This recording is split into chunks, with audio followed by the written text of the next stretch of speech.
먼저 강의를 진행하기 전에 먼저 시장을 한번 보고 가도록 하겠습니다. 지금 미국 시장을 보니까 뭐 코로나 확산세도 있었고 미중 무역 갈등 그리고 국내에 있어서 오늘 발표의 내용을 보니까 코로나 확진자 수가 이제 100명을 넘어갔더라고요. 그래서 이런 흐름에서는 앞으로 좀 쏠림 장세가 계속 이어질 수 있겠다는 부분을 많이 느꼈고요. 전체 이제 코로나 확산세가 미국 같은 경우는 좀 지금도 심각한 상황이죠. 그래서 제가 한번 미국의 각 주의 코로나 그 상황들을 한번 체크를 해보도록 하겠습니다. 미국의 그 4대 그 주가 보게 되면 이제 그 중에 하나가 이제 캘리포니아인데 최근에 그 7월달 부근에서 상당히 코로나가 확진자 수가 상당히 증가되는 모습을 보였고요. 텍사스도 마찬가지 상황이고 뉴욕만 지금 감소 추세가 있는 상황이고요.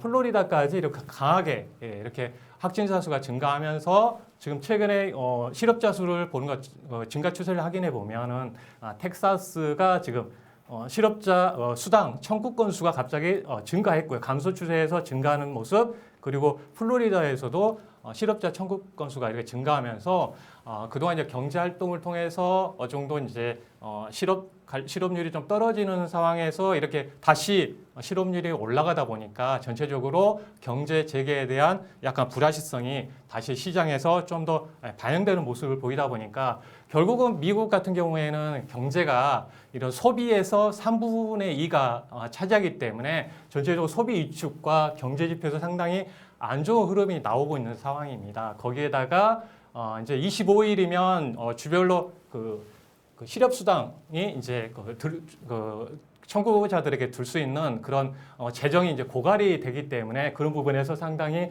불확실성이 지금 시장에 팽배한 상황이 있고요. 하지만 이제 우리가 이제 걱정하지 않을 부분은 지금 현재 미국 의회에서 추가적인 부양책을 준비를 하고 있습니다. 이제 공화당 입장에서는 지금 취업률이 중요하죠. 미국 대선도 있기 때문에 앞으로 있어서 취업률이 올라가야 되고 실업률이 떨어져야 될 상황이기 때문에 미국 공화당에서는 취업하면은 거기에 보조금을 주겠다. 이렇게 주장하고 있고요. 민주당 같은 경우는 지금 당장 실업수당을 지급해야 된다. 그런 팽배하게 지금 입장 차이 있는데 지금 이제 예상치로 보게 되면 한 8월 초반, 그래서 8월 초반 정도에 공화당과 민주당이 타결을 볼 것 같아요. 그래서 서로 이게 부양을 하겠다는 의지가 강하기 때문에 시장에 이런 코로나 이슈가 있음에도 불구하고 밑에서 받쳐줄 수 있는 긍정적인 그런 소식이 있다는 부분을 우리가 염두에 주셨으면 좋겠고요. 그리고 이제 EU에서 공동기금에 있어서 생각보다 좀 빨리 타결되면서 그런 부분이 상당히 밑에서 재정적으로 받쳐주는 그런 시장이라는 부분을 우리가 체크해 볼 수가 있겠고, 지금 미중 무역 갈등이 지금 불거져 있죠. 그래서 지금 정치적인 이슈가 지금 되고 있는데 지금 미국에서 뭐 휴스턴에 중국의 영사관을 또 폐쇄 조치를 했고 또 중국도 여기 맞대응하기 위해서 지금 청두에서 미국의 또 이런 영사관을 또 폐쇄 조치를 하면서 서로 정치적으로 지금 싸우고 있는데 이런 잡음을 볼 때는 아직 정치적인 이슈입니다. 그래서 아직 무역하고 경제적인 부분까지는 아직 간 상황이 아니죠. 그렇다면 만약 이런 부분이 무역하고 경제 쪽까지 가게 되면 상당히 시장에 좀 혼란을 줄 수 있겠지만 아직까지 그런 상황이 아니라는 부분. 그래서 구체적으로 그 흐름을 보게 되면 지금 중국 같은 경우에는 미국에서 지금 농산물을 지금 수입량을 상당히 늘리고 있습니다. 그래서 결국은 트럼프 대통령도 1차 협상 내용에 대해서 확고한 아직까지 그 실행 의지를 갖고 있고 중국도 이렇게 농산물에 대해서 지금 지속적으로 지금 수입을 늘리고 있다는 점에서 1차 협상에 대한 그런 강한 실행 의지를 지금 보이고 있다는 점에서는 아직 이런 무역 관련해서는 아직 시장에는 악재가 아니란 부분을 우리가 이제 생각해 둘 필요가 있을 것 같아요. 그리고 지금 이제 실적 시즌이 이어지다 보니까 지금 미국 시장 같은 경우에도 호실적을 발표한 이후에 계속 차익 매물이 나오기 시작하고 있어요. 그러다 보니까 전체적으로 지금 주도했던 이 주도주 섹터들이 주춤하면서 시장도 조정이 나오고 있는데 미국 시장의 그 흐름을 보게 되면 전체적으로 이런 뭐 코로나 이슈, 미중 무역 갈등보다는 개별적인 기업 이슈, 인텔의 차세대 반도체가 개발이 늦게 되면서 그런 이슈 부분이 있었고 또 이런 주도주 섹터의 차익 실현 매물이 나오면서 조정이 나왔다는 점에서 전체적으로 아직까지는 코로나하고 미중 무역 갈등의 부분은 아직 시장에 크게 영향권에 있지 않다는 부분을 우리가 알 수가 있겠고요. 이렇게 주도주 섹터군에서 차익 실현이 나오면서 지금 현재 이런 와중에 이제 경기 민감주, 전통 산업주들이 지금 강하게 반등하는 바닥권에서 올라오는 그런 추세를 보이고 있습니다. 그래서 전체적으로 앞으로 있어서 코로나19 백신과 치료제 소식 그리고 앞으로 8월 초에 있는 미국 의회 부양책까지 더해진다면은 전체적으로 이 바닥권에 있는 종목군도 함께 보셔야 된다는 거죠. 그래서 오늘 투자의 전략을 세운 이유는 결국은 성장주는 계속 가겠지만 또 이렇게 코로나 부분이 좀 정정되고 어떤 부분에서 경기가 좀 회복되는 그런 순서에 있다면은 그동안 코로나 때문에 피해받았던 업종군들이 아직 바닥권에 있고 아직 회복되지 않았다는 점에서 이런 종목군에 대해서 다시 반등을 하기 때문에 포트를 양쪽에서 잡고 가야 된다는 것을 말씀드리겠고요. 그 내용에 대해서 구체적으로 제가 다시 설명을 드리도록 하겠습니다. 결국은 시장 같은 경우는 아직 가열 국면이 아니죠. 시장은 뭐 지수가 우리가 보고 되면 상당히 많이 반등했지만 어디를 보더라도 뭐 삼성전자를 보더라도 가열 국면도 아니고 뭐 포스코 뭐 갖가지 뭐 신세계라든지 이런 좀 많은 그 종목군들 보게 되면 아직 가열권이라는 느낌이 없죠. 근데 하지만 종목에 대한 그 쏠림 현상 때문에 우리가 걱정을 하는 거죠. 가는 종목만 쏠려서 가기 때문에 우리에 있어서 시장 투자하는 데서 상당히 좀 힘들다. 그런 부분에서 우리가 걱정되는 부분인데요. 전체적으로 한번 그 세계 시장을 한번 보도록 하겠습니다. 일단은 이제 미국의 S&P 500 지수를 봤을 때 6월까지 가열 구간이 한 44% 있어요. 그래서 100종목 중에서 44종목이 가열권에 있었기 때문에 이때까지만 해도 주식 투자기는 상당히 좋았죠. 그래서 100종목에서 44종목이 강하게 올라왔다는 점에서 수익 내기 상당히 좋은 구간이었는데 지금 현재 구간에서 7월 달을 보게 되면 현재 가열권에 있는 종목은 2%밖에 되지 않습니다. 그만큼 지금 현재 구간에 투자하기 상당히 어렵다는 거고요. 국내 흐름을 보더라도 지금 현재 우리나라 같은 경우에도 그 6월 초까지만 해도 가열권이 15% 정도. 그래서 100종목에서 15종목이 가열권에 있었는데 현재 구간에 보니까 3.3종목 정도. 그래서 33% 정도만 가열권에 있다는 점을 말씀드리도록 하겠습니다. 그리고 다른 선진국에 대해서도 보면 똑같습니다. 지금 하나하나 나라에 대해서 한번 점검을 해보도록 하겠습니다.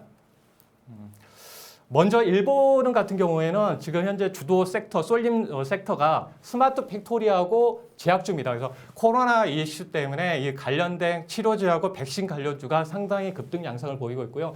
언택트한 그 생활수 때문에 게임주도 상당히 강한 흐름이 있습니다. 그래서 전체 시가총액 보게 되면 이제 도요타가 부동의 1위였거든요. 그 전에 이렇게 1위를 차지하고 있었는데 여기에 보면 치고 올라온 쪽이 이 커뮤니케이션, 소프트뱅크의 그룹의 커뮤니케이션하고 경기 소비재, 언택트한 삶 때문에 이게 온라인 그 쇼핑이 늘어나면서 경기 소비재 쪽이 많이 증가된 모습에 또 커뮤니케이션 그리고 제약주까지 이렇게 올라오고 또 닌텐도 게임주까지 올라오면서 이 세 개에 관련해서 시가총액을 합쳐가지고 비교해 봤더니 이미 도요타의 부동의 1위, 우리나라 보면 삼성전자죠. 근데 이런 시가총액이 강하게 뚫고 올라가는, 그래서 시장 트렌드가 상당히 한쪽에 쏠려서 가는 그런 흐름을 일본에서도 볼 수가 있겠고요. 그 캐나다 같은 경우는 상당히 원자재의 나라죠. 네, 금과 이런 강산이 상당히 발달된 나라이기 때문에 금융하고 이런 강산, 금 같은 경우 상당히 발달되어 있는 그런 기업인데 최근에 어떻게 보면 온라인 플랫폼 기업이 상당히 치고 올라왔습니다. 그래서 소피파이라는 이 온라인 플랫폼 기업이 시가총액이 연초에 10위였는데 최근에 강하게 발등하면서 이렇게 1위에 올라왔죠. 그래서 어떻게 보면 우리나라 네이버, 카카오 같은 회사인데 이렇게 보면 시가총액이 1위로 올라오는 모습을 보였고요. 전체적인 특징적으로 보게 되면 여기서 그 도표에서 확인해 보면 어때요? 2016년, 18년 이렇게 보면서 어느 정도에서 강하게 가파르게 시가총액이 올라오는 모습을 볼 수가 있어요. 그래서 여기 보는 것처럼 이 쏠림 현상도 캐나다에서 상당하다. 그리고 이제 골드 쪽으로 봤을 때는 이 나라가 이제 금을 많이 생산하는 나라다 보니까 최근에 안전자산 그리고 유동성 때문에 금에 대한 투자가 많이 늘어나면서 관련 금 관련해서도 상당히 회사가 좀 급등한 양상을 보였고요.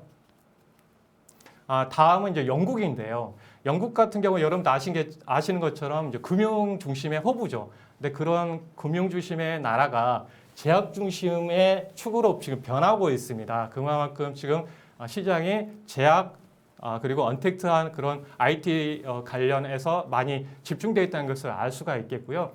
여기서 이제 볼 수 있는 부분이 특징적인 부분이 여기에 그 시가총액 1위와 2위가 지금 헬스케어 업종으로 지금 올라와 있고요. 그동안 이제 그 부동의 1위였던 HSBC 이 금융그룹이 1위에서 3위로 밀려났습니다. 그리고 필수 소비재 이렇게 소재단에서 상당히 강하게 올라오는 모습을 보이고 있고요. 여기에 시가총액 흐름을 보더라도 상당히 2000년에 돌아와서 상당히 이 헬스케어 업종이 강하게 올라왔다는 것을 이 도표에서도 확인이 가능합니다. 독일 같은 경우는 이제 여러분 아신 것처럼 기계하고 자동차의 나라인데 최근에 그 IT 소프트웨어 관련해서 그동안 이제 어느 정도 1위를 차지하고 있지만 부동의 1위를 차지하고 있는 상황인데요. 왜 그렇게 알 수 있냐면은 지멘스하고 시가총액 바로 어떻게 보면 바로 시가총액 1위, 2위, 3위, 4위 이렇게 있는 상황에서 3위하고 4위의 업체를 비교해 보니까 이미 어때요? 시가총액 비교해서 이 부동의 1위의 이 시가총액을 따라잡지 못하는 상황까지 왔어요. 결국 그래서 이 SAFP라는 IT 기업이 좀 더 주도권을 가지고 시가총액 1위를 차지하고 있다는 것을 봤을 때는 앞으로 이 IT 소프트웨어 관련해서도 주도적으로 세계 글로벌 시장이 주도해 나갈까라는 것을 우리가 알 수가 있습니다. 네.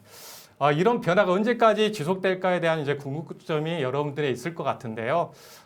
이렇게 어떤 주식의 지형 변화의 흐름을 봤을 때는 이제 주도주의 쏠림 현상이 지속적으로 앞으로도 있을 가능성이 커 보이는데 결국은 이런 그 코로나19 때문에 산업 구조 변화가 빨리 변화됐다는 어떤 결과의 그 축으로 볼 수가 있는데 우리가 이제 여기서 핵심적으로 알아야 될 부분 그리고 투자하는데 우리가 꼭 핵심적으로 알아야 될 부분이 뭐냐면 경제 침체기에 기술 혁명이 이루어졌던 초입 기술, 예를 들어서 스마트폰이라든지 뭐 유선전화, TV 같은 기술 초입에 있던 그런 상품들이 침체기를 만났을 때 변화의 가속수를 받았고요. 그걸 통해서 상당히 변화가 확진되고 기술 발전이 이루어졌고 보급이 확대됐다는 거죠.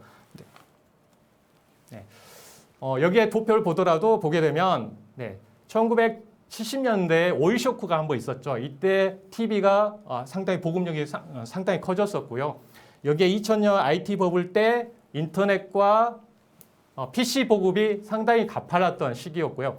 2008년도 리먼 파산 때 스마트폰이 이렇게 강하게 보급됐던 시점이 있었습니다. 그래서 특징적으로 이런 침체기를 통해서 어떤 산업의 트렌드와 기술의 그 초입 구간에 있던 상품들이 강하게 침투해 왔다는 것을 우리가 알 수가 있습니다. 그래서 코로나 이슈에 있는 상황에서 어떻게 보면 전반적인 산업 섹터군 중에서 치고 나갈 수 있는 주도권을 가지고 갈 수 있는 섹터군이 있다는 거죠. 예를 들어서 2000년의 전후에서는 이제 어떻게 보면 IT 쪽이다 보니까 인터넷과 PC 보급이 확대되는 시기다 보니까 마이크로소프트 인도를 보급하는 이 마이크로소프트 회사가 좀 주목을 받았었고요. 2010년 전후에는 애플이 스마트폰 보급에 따른 이제 그 수혜를 받은 그런 상황에 있는데 우리가 이제 여기서 핵심적인 내용을 보게 되면 이제 주도주의 그 흐름을 우리가 이제 각을 통해서 한번 보도록 하겠습니다. 이제 가장 그 주가의 탄성이 컸던 시기가 이제 침투율입니다. 그래서 만약에 인터넷과 그 인도 관련 PC 기반에서 보급되는 그런 가져보니까 예를 들어서 0에서 10% 구간하고 10에서 20% 구간에서 상당히 어떤 주가의 탄성도 컸다는 부분을 우리가 알 수가 있는데 여기서 자세히 보게 되면 1990년도에 인도가 출시되면서 이제 보급되기 시작했죠. 그때 1990년 중반대까지 그 침투율이 인도 침투율이 10% 부분에 여기에 마이크로소프트 주가도 강하게 반등을 했었고요. 이 90년대 중반에 10% 도달했을 때 주가도 주춤했습니다. 또 행보기가 있었다는 거죠. 그래서 행보기를 통해 이어진 이후에 다시 1990년대 후반도에 다시 점유율이 이 기술 인터넷과 PC 보급률이 상당히 증가되는 이 추세에 의해서 마이크로소프트 주가도 다시 강하게 급등하는 양상을 보였고요. 특히 애플 같은 경우에도 여러분도 아시는 것처럼 2000년 초반에는 어때요? 어떤 그 스마트폰의 우리가 보급률이 한 10% 전까지 애플의 주가가 한번 급등했다가 리먼 때 한번 10% 부근에서 한번 주춤을 했습니다. 거기서 좀 정체기를 맞이하다가 다시 10에서 20% 정도 구간에서 이런 스마트 보급률이 강하게 올라간 상황에서 주가도 강하게 올라갔죠. 그때 당시 삼성전자도 뒤따라서 이제 스마트폰을 만들면서 그때 스마트폰 관련 부품주들이 주가가 뭐 3배에서 10배까지 상승하는 그런 강한 그 상승 흐름을 봤습니다. 그래서 이제 여기서 우리가 알아야 될 부분은 결국은 우리가 기술 초입 구간에서는 앞으로 있어서 상당히 주가가 더 갈 수 있는 그런 영향권에 있다는 것을 다시 한번 말씀드리겠고요. 지금 우리 현재 상황에서 신성장 산업의 그 주요 변곡점을 확인해 보면 우리가 가장 기대할 수 있는 부분이 이제 전기차죠. 전기차하고 이제 5G인데요. 전기차 같은 경우는 그 기술 침투율과 보급률이 지금 전 세계적으로 3% 정도밖에 되지 않죠.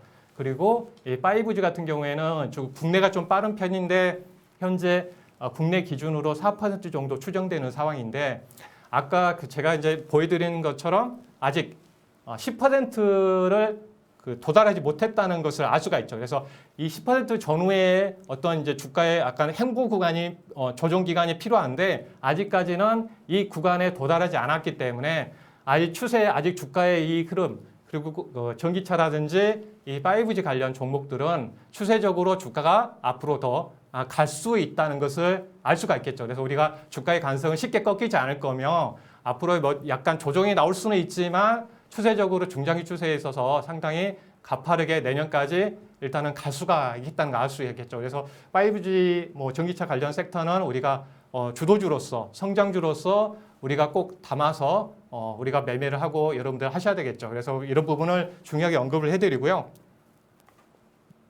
먼저 5G부터 한번 체크를 해보도록 하겠습니다. 이 5G 같은 경우는 예를 들어서 뭐 5G 여러분 아신 것처럼 빠른 속도하고 대용량을 처리할 수가 있죠. 그래서 모든 산업하고 융합해서 성장해 나갈 수가 있습니다. 근데 이 5G가 구축되지 않으면 특히 정부에서 새로운 뉴딜 정책, 그린 뉴딜 정책, 디지털 뉴딜 정책을 지금 펼치고 있는데 그런 부분에서 이 5G가 전체적으로 이렇게 보급되지 않으면 모든 것을 실행할 수가 없습니다. 그래서 많은 예를 들어서 디지털 댐을 구축을 했는데 거기에 모든 관리가 현재 4G로는 전송수도 문제가 생기거나 거기에 따라서 뭐 작동하거나 제어할 수 있는 그 속도가 되지 못합니다. 그리고 데이터도 처리되지 못하거든요. 근데 5G 같은 경우는 이 4G에 비해서 엄청난 속도로 엄청난 데이터로 처리할 수 있는 그 속도 면에서 용량 면에서 상당하기 때문에 이 5G가 구축되었을 때 모든 정부 정책이 실행되기 때문에 정부에서도 국내 이동통신사 3사에게 세금 감면까지 카드까지 꺼내들면서 투자하라고 지금 격려를 하고 있죠. 거기에 따라서 통신사가 25조 원을 투자하겠다. 그래서 올해 안에 8조 원에서 9조 원 정도 투자를 하고 내년에 한 13억, 4억 정도를 조 원을 투자를 할 것 같습니다. 그래서 앞으로 있어서 좀 더 5G에 그런 투자가 실행된다면 상당히 긍정적이고요. 예를 들어서 자율주행 같은 경우에도 어떤 이제 중앙 서버에서 어떤 신호를 주고받고 사고를 감지하고 그럴 텐데 5G 기반이 없으면 어떻게 보면 모든 사고와 어떤 그런 그런 교통 통제를 할 수가 없습니다. 그래서 전체적으로 이 5G는 모든 산업과 융합해서 성장할 수 있다는 점을 우리가 알아뒀으면 좋겠고요. 결국은 이제 비대면 사업이라든지 SOC 디지털 사업에 있어서 앞으로 추가적으로 5G가 빨리 구축돼야 되는 그런 과정에 있다는 점, 그리고 각국의 어떤 이제 경제 뉴딜 정책에 이 5G를 서로 먼저 선점하기 위해서 많은 투자를 하고 있고 또 경제하고 있고 그래서 앞으로의 이제 전체적 글로벌 산업에서 5G를 먼저 선점을 해야지 뒤처지지 않는 점에서 앞으로 경쟁적으로 글로벌 시장에서 5G가 만약 투자가 된다면 국내 5G 장비단에서 상당히 좀 수혜가 될 수 있는 부분이라는 부분을 다시 한번 좀 여러분들께 부각을 해드리고요. 예를 들어서 지금 현재 보게 되면 이제 TV를 보게 되면 랜선 버스킹 해가지고 각각 TV에서 보게 되면 이 프로는 이제 트로신이 떴다는 SBS 프로그램인데요. 지금 이제 코로나 때문에 어떤 관객들을 모이게 할 수 없는 상황이다 보니까 각각의 모니터에 각각 그 온라인 전 세계 온라인 고객들을 이렇게 초대를 해서 어떻게 보면 쌍방향 방송을 할 수 있는 시스템이 구축됐습니다. 그래서 이런 시스템이 구축되기 위해서는 이 5G 관련 그 기술이 접목됐을 때 이루어질 수가 있는데 현재 시장 어떻게 보면 이제 방송 트렌드도 지금 이제 랜선 버스킹을 통해서 보는 것처럼 이렇게 언택트한 어떤 방송이 진행되고 있다는 점을 우리가 알 수가 있겠고요. 여기뿐만 아니라 이런 공연 어떤 트롯 방송뿐만 아니라 지금 최근 코미디언 보게 되면 TVN의 코미디 빅리그를 보더라도 지금 이렇게 랜선 버스킹을 통해서 재밌게 서로 소통하면서 서로 좀 대화하면서 방송하는 걸 보면서 참 재밌게 하더라고요. 그래서 여러분들도 이런 쪽에서 앞으로 대세 흐름이 이쪽으로 계속 이어질 걸로 보고 있고요. 최근에 이제 그 BTS가 온라인 그 라이브 공연을 했는데 한 번 공연에 영업이익만 코스닥에 1년치 이익을 낼 수 있는 250억 원을 이익을 냈습니다. 이런 그 K-팝이 지금 선도에서 언택트 공연을 지금 진행하고 있는데 한 번 공연에 250억을 이익을 내면서 네이버 입장에서 아주 충격적이었죠. 그래서 최근에 그 뉴스에 보게 되면 네이버에서 SM에 1,000억 원을 투자하겠다는 그런 소식이 전해지고 있죠. 그런 만큼 앞으로 이제 5G가 전 세계 트렌드에 있어서 이 K-팝의 역할이 상당하겠다는 부분을 알 수가 있겠고 앞으로 있어서 이 5G를 통해서 모든 산업군과 트렌드가 그 방향이 바뀌겠다는 것을 우리가 알 수가 있겠죠. 그래서 SM에서 그 온라인 공연에서 오프라인 공연 그 영업이익률을 비교했더니 오프라인에서는 영업이익률이 25%였는데 온라인 쪽에서 그 공연을 하고 보니까 35%였어요. 그래서 영업이익 부분에서도 10% 상승 효과를 보이고 있기 때문에 이런 엔터 업체 같은 경우에도 이런 언택트 공연을 통해서 새로운 플랫폼 사업을 진행할 수가 있게 됐습니다. 그래서 어떻게 보면 이제 앞으로 투자 아이디어로 생각한다면은 앞으로 코로나의 때문에 오프라인 그 공연을 못 하고 있지만 만약에 어떤 다시 경제가 재개되고 이런 공연이 다시 재개된다면은 어떻게 보면 새로운 플랫폼 때문에 엔터 미디어 쪽은 상당히 앞으로 눈부시게 성장할 수 있는 산업군이고 섹터라는 것을 우리가 여기서 투자 힌트로 알 수가 있겠죠. 네. 예를 들어서 이제 투자에 대해서 한번 이제 참고할 수 있는 부분을 한번 보도록 하겠습니다. 현재 이제 미국의 그 5G 가입자 수하고 기지국 설치 추이를 한번 체크해 보면 아직까지 미국의 5G 가입자가 올해 3.9%밖에 되지 않고요. 내년에 31%, 2022년에 105%에서 앞으로 있어서 가파르게 가입자 수가 증가될 걸로 봅니다. 그럼 여기에 발맞춰서 미국의 기주국, 스몰셀 기주국의 그 설치 추이를 보게 되면 2020년에 210개, 여기에 보게 되면 여기 210만 개 정도, 100만 개 정도의 그 흐름에서 앞으로 있어서 추세적으로 상당히 증가 흐름을 보이기 때문에 장비단과 부품주에서 상당히 수요가 폭발적으로 이루어질 수 있다는 것을 알 수 있겠죠. 그래서 아직은 우리가 아까 말씀드린 대로 어떤 기술의 침투율과 보급률이 아직 3에서 4% 정도밖에 되지 않기 때문에 앞으로 이쪽 관련 산업에 대해서 상당히 좀 더 부각받을 수가 있는 상황이고 어떻게 보면 전체적인 다양한 K-팝이라든지 여러 가지 다양한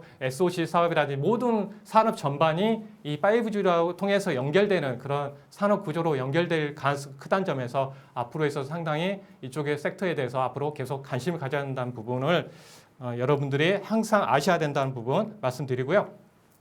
네.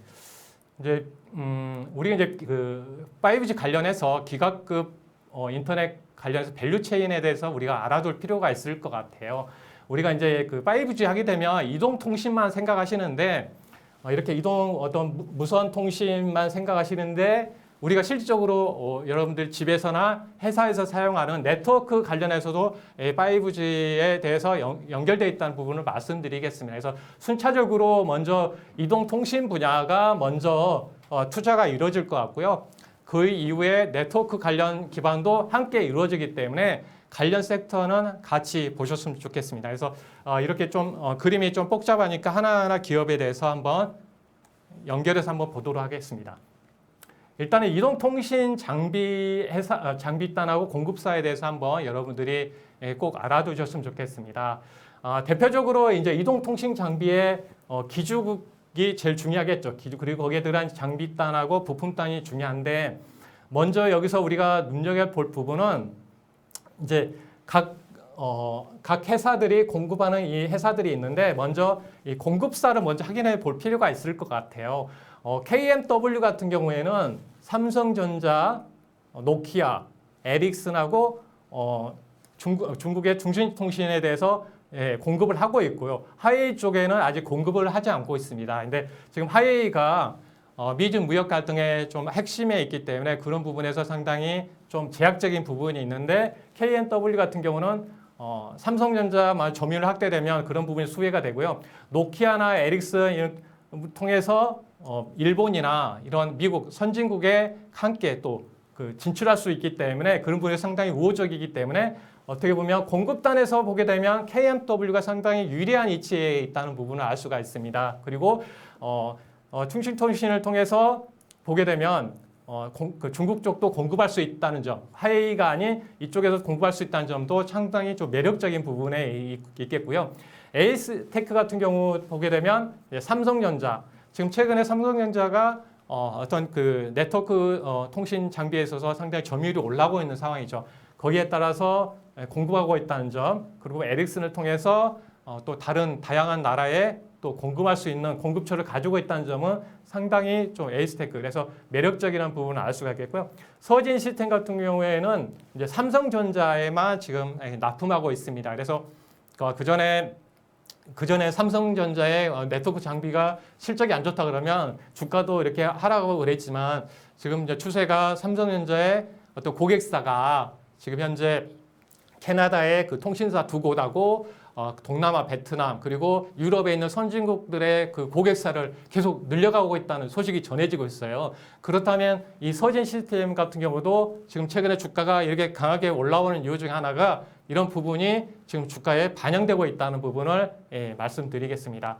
그리고 오이솔루션도 전체적으로 보게 되면 이제 삼성전자, 노키아, 화웨이, 에릭슨에 공급하고 있는데요. 이제 가장 비중이 큰 공급처는 삼성전자입니다. 그래서 그동안은 좀 주가가 좀 주춤하다가 최근에 강하게 올라오고 있죠.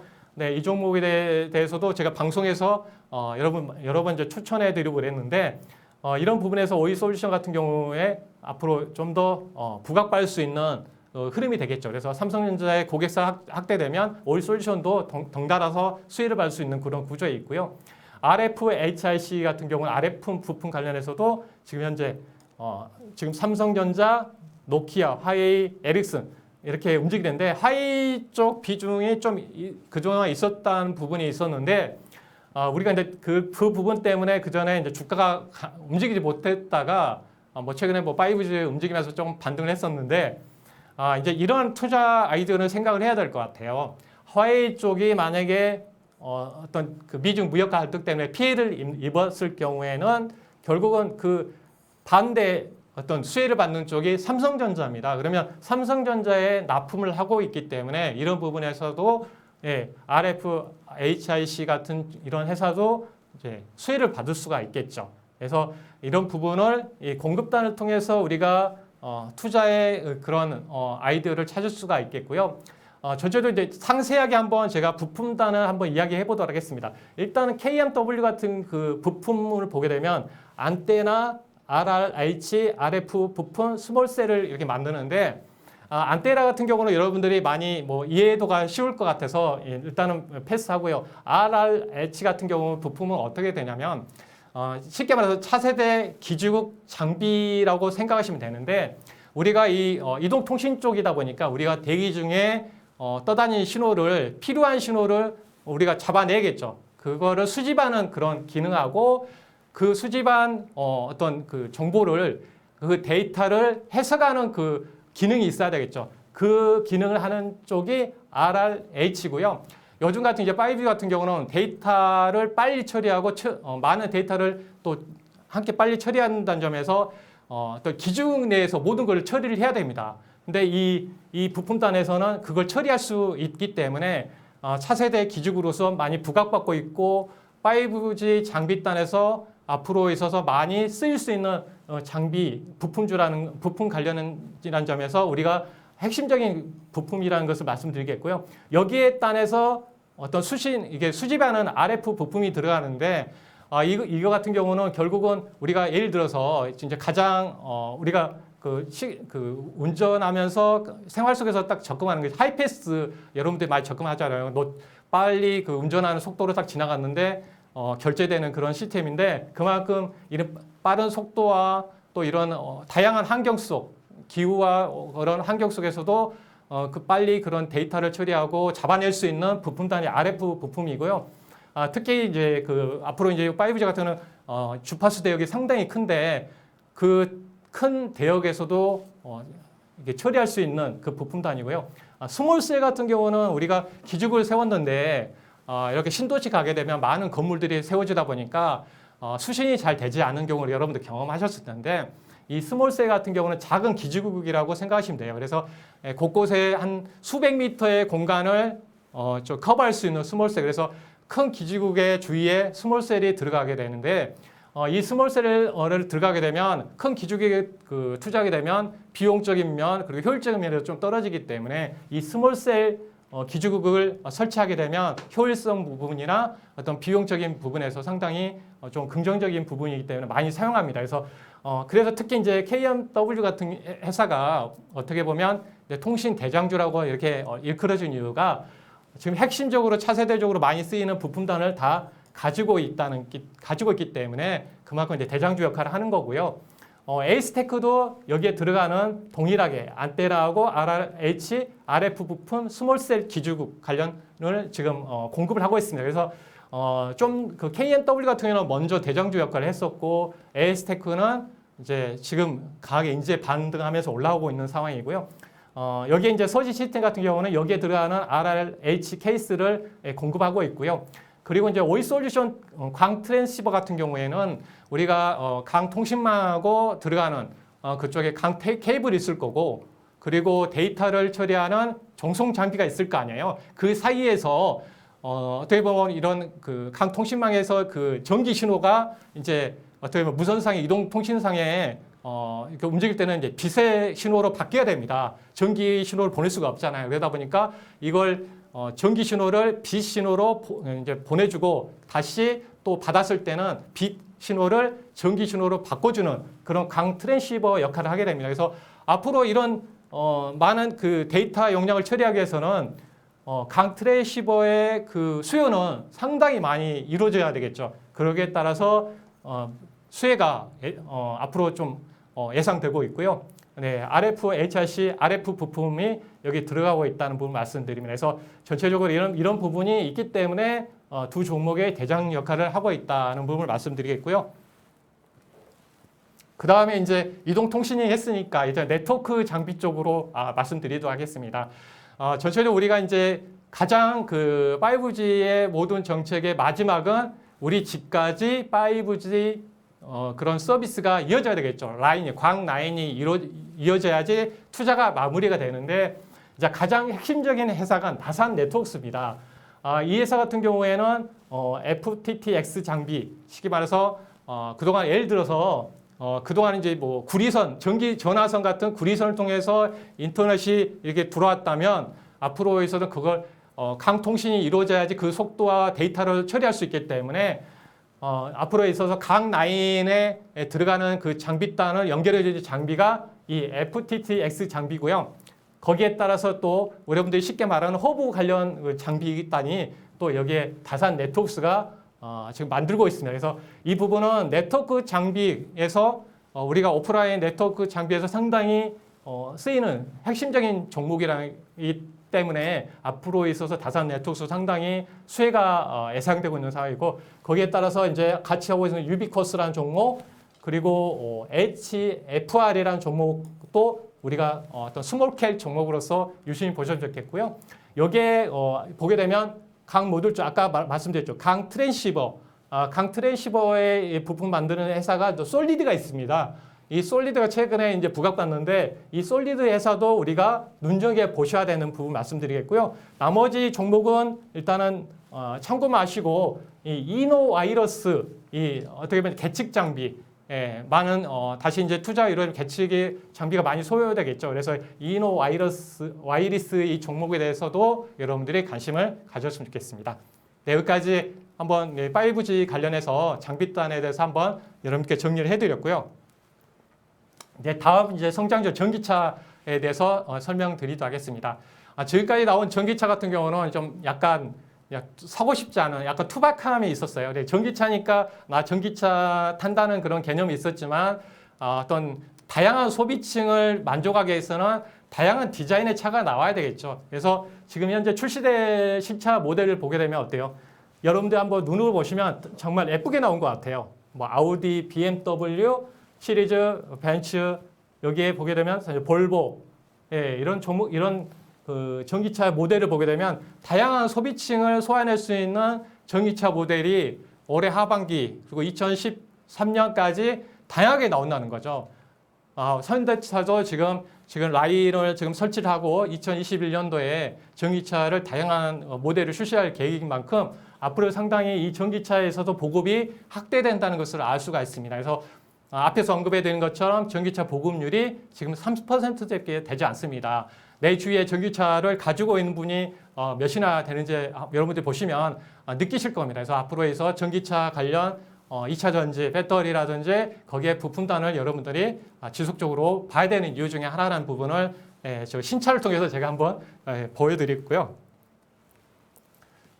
다음은 이제 우리가 이제 전기차를 알기 위해서 이제 배터리 제종 공정에 대해서 한번 설명을 드리려고 해요. 간단하게 어려운 부분이기 때문에 간단하게 제가 설명을 드리도록 하겠고요. 이걸 통해서 제가 뭐 투자 대안주, 투자 유망주에 대해서 한번 연결해서 말씀을 드리도록 하겠습니다. 일단은 이제 그 전극 단계가 있는데요. 전극 단계 여러분 아시는 것처럼 일단 첫 번째 혼합 단계가 있는데 음극재, 양극재 여러분들 많이 들으셨잖아요. 투자해서 2차 배터리 그리고 또 동막재로 그래서 뭐 음극재, 양극재에서 뭐 포스코 케미칼, 에코프로비엠, 일지 머티리얼즈 그런 회사들에 대해서 많이 부각받고 있고 주가도 많이 올라가는 상황에 있는 상황이잖아요.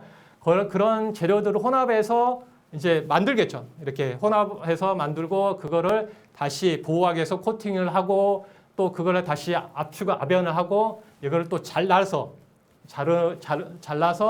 여기를 다시 건조 그런 과정을 거치게 됩니다.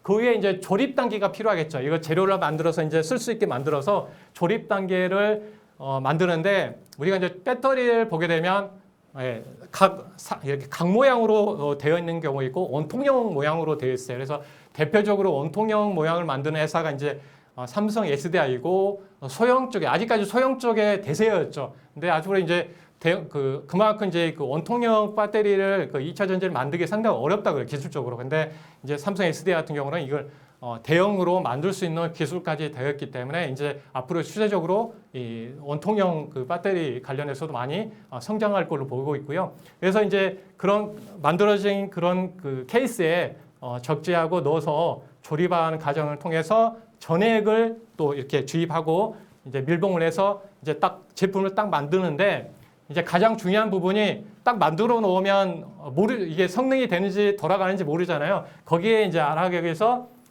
이제 충방전을 해봅니다. 충전하고 방전을 시켜보죠. 작동하는지. 이 충방전을 통해서 어떻게 보면 이제 그 수명도 체크하고 성능도 체크를 하고요.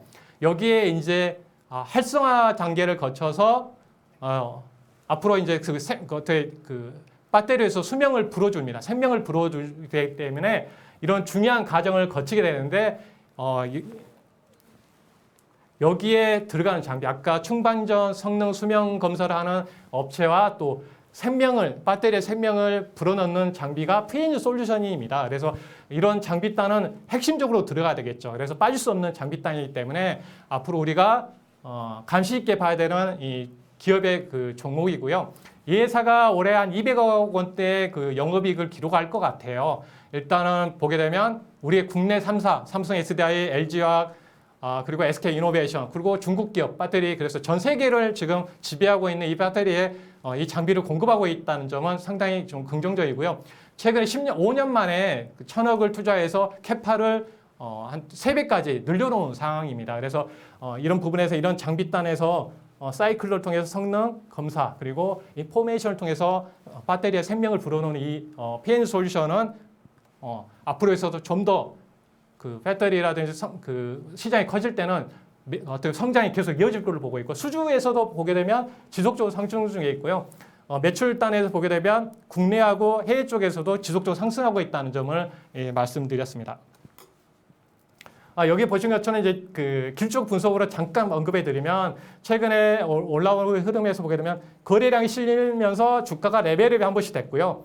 이 와중에 보게 되면 이제 매물대를 아래에서 받치고 있기 때문에 여기서 보는 것처럼 새로운 어떤 수급과 어떤 보유자의 그 교체가 이루어지면서 상당히 우호적으로 좋은 흐름으로 우상향을 펼치고 있는 상황입니다. 그래서 지금 현재 시가총액이 한 11배 정도밖에 되지 못하는 상황인데 2차 전지단에서 20배 이상 가더라도 그런 상관이 없는 그 성장주이기 때문에 앞으로 있을 때는 신고가 흐름을 보이고 있다는 점에서 지금 최근에 이 거래가 실렸던 이 자리에 대해서 매물 수화 과정을 이루어가고 있기 때문에 21선 부근과 중장기적으로 봤을 때 61선 부근을 추세를 타고 있다는 점에서 이 부분만 지켜낸다면 지속적으로 관심을 가지고 보셨으면 좋겠습니다. 그리고 이제 신흥 SEC라는 종목에 대해서 좀 좋게 보는데요. 이 기업은 다른 기업과 틀리게 100% 배터리 기업입니다. 그리고 이 회사 같은 경우는 삼성 SDI 안정적인 매출처를 가지고 있어요. 그래서 삼성 SDI의 90%의 매출을 가지고 있는 그런 기업인데요. 앞으로 있어서 이제 그 가장 중요한 부분이 1년 전보다 지금 국내 배터리 3사의 점유율이 배가 됐습니다. 40%까지 올라온 상황이고요. 거기에 LG화학이 가장 점유율이 확대됐고, 거기 그 다음으로 삼성 SDI. 그래서 삼성 SDI가 유럽 전기차 확대에 따라서 헝가리 쪽에 공장 증설을 했고, 신흥 SEC도 거기에 따라서 증설을 따라서 했습니다. 그래서 작년까지 올 320만 개를 부품을 만들었는데 올해 하반기에 520만 개까지 그 부품을 만들 수 있는 증설을 했어요. 그래서 하반기부터 매출과 이익이 확대될 걸 보기 때문에 관심을 가지면 좋겠고요. 지금 이제 전고점 부분까지 반등해서 올라와서 매물 소화 과정을 이루고 있고요. 중간중간에 거래량이 실리면서 지금 어떻게 보면 이제 매물을 소화해내면서 이제 세력들이 입성을 하고 있습니다. 그래서 지금 현재 지금 시장이 안 좋아서 약간 조정이 나올 수도 있겠지만 61선의 이 흐름을 잘 타고 간다면은 추세적으로 지금 정배열되어진 상황이고, 그물망 차트를 보더라도 지금 수렴해 놓은 상황이에요. 그래서 이 구간에서 이 61선 부분만 잘 지켜낸다면 한 급등이 나올 수 있는 자리이기 때문에 여러분들이 잘 보셨으면 좋겠고요. 네, 다시 이제 경기 민감주의 섹터에 대해서 이제 짧게 설명을 드리게 되면, 일단 최근에 이제 금속 가격이 계속 오르고 있습니다. 그동안 이제 금하고 은 같은 경우는 지금 유동성 때문에 올랐는데, 최근에 여기에 보신 것처럼 구리 가격이 이렇게 강하게 올라오고 있다는 점, 그리고 투기성 자금이 구리에 입성하고 있다는 점은 우리가 눈여겨보실 필요가 있는데, 왜 그러냐면 주가는 경기 선행 지수지만 구리 같은 경우는 경기 동행 지수입니다.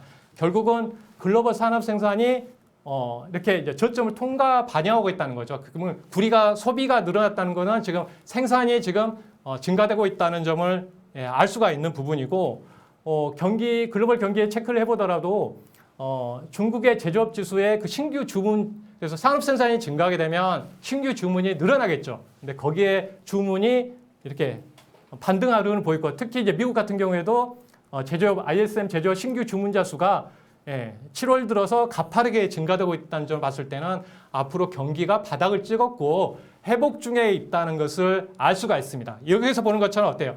경기 민간주 섹터 바닥에서 경기 둔화 때문에 바닥권에 있는 종목군들을 우리가 알아야 되겠죠. 그래서 지금 뭐 증시 주도권이 유동성에서 앞으로는 실물 경기 회복 쪽으로 간다면은 아직 코로나 피해주도 여러분들이 포트에서 강하게 가지고 가야 될 부분이라는 걸 말씀드리겠고요.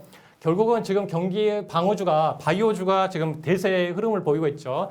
전통에서 코로나 백신이라든지 이런 종목들이 그 치료제 같은 관련된 종목이 상당히 가파르게 올라가고 있는데 이 방어주 성격의 이런 섹터도 있지만 앞으로 경기 민감주, IT 하드웨어 관련 뭐 다양하죠. 스마트폰도 있고 이런 반도체 관련도 있는 부분인데 이런 IT 하드웨어 쪽에 대해서도 우리가 관심을 가져야 될 부분이고 최근에 경기 민간 섹터의 자동차, 은행, 화학주 바닥권에서 반등할 가능성이 크다는 점을 우리가 염두에 두셨으면 좋겠습니다. 결국 최근에 그 주가 흐름을 보게 되면 주들은 전통 산업주가 강하게 반등하는 흐름을 보였어요.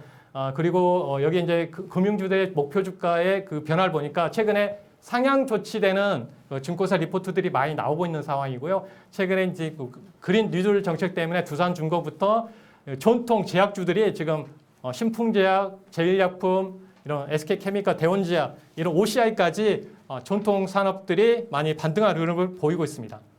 네. 그 중에서 현대차에 대해서도 여러분들이 이제 뭐 참고용으로 이제 일단 보실 이유가 뭐냐면 일단 현대차 같은 경우에는 코로나 그 피해 때문에 이렇게 내려왔지만 실적 발표를 해보니까 그렇게 피해가 없었죠. 내수 쪽에 상당히 좋았고 이제 게임주는 신작이 나와야 되고 자동차는 새로운 자동차가 나왔을 때 가장 부각받을 수 있는 부분인데 국내 그 제네시스 관련 그 시리즈 모델들 출시되고요. 그리고 또 관련 국내 또 SUV 차량이 많이 이번에 출시된다는 점 따라서 하반기하고 내년에 상당히 우호적입니다. 그래서 특히 이제 전기차 가장 라인의 전기차 섹터가 강한 점을 봤을 때 앞으로 전기차 섹터까지 더해진다면은 현대차 같은 이런 기업들은 상당히 앞으로 추세적으로 부각받을 수 있는 종목이라는 부분을 말씀드리겠고요. MC넥스 같은 경우에도 보게 되면 핸드셋 좋지 못했죠. 그동안 근데 8월 5일 날 삼성 갤럭시 언팩 행사가 이루어진다면은 이런 스마트폰 이런 카메라 모듈 종목도 있지만 이런 다른 그 부품단도 여러분들이 관심을 가지면 좋겠고요. 아직까지 행보 흐름에서 이제 만들어가고 있다는 점을 봤을 때 각각의 거래량의 실린적으로 봤을 때는 기대감을 가지고 지금 어떻게 보면 매수해 놓은 상황이기 때문에 뭐 MC넥스에 대해서도 여러분들이 관심을 가졌으면 좋겠습니다. 제가 이제 숨가쁘게 여기까지 제가 오늘 그 준비한 그 강의를 여기까지 하게 됐는데요. 제가 다음으로 또 소개해드릴 종목 부분이 이제 바이오 종목인데 오늘 시간은 여기까지 하겠고요. 추가적으로 궁금하시면 제가 그 주식창 서비스를 8월 3일 날 런칭하는데 다음 주에 미리 그 사전 그 가입을 받습니다. 그 전에 이제 주식창에서 오전 8시 반부터 어떤 이제 실시간 채팅방을 운영하니까요. 거기에서 다 하지 못한 바이오 관련 종목들 다음 이제 수혜받을 수 있는 섹터 부분에 대해서 소개해 드릴 테니까요. 많은 관심 부탁드리겠습니다. 네, 여러분들 감사하고요. 다음에 뵙겠습니다. 감사합니다.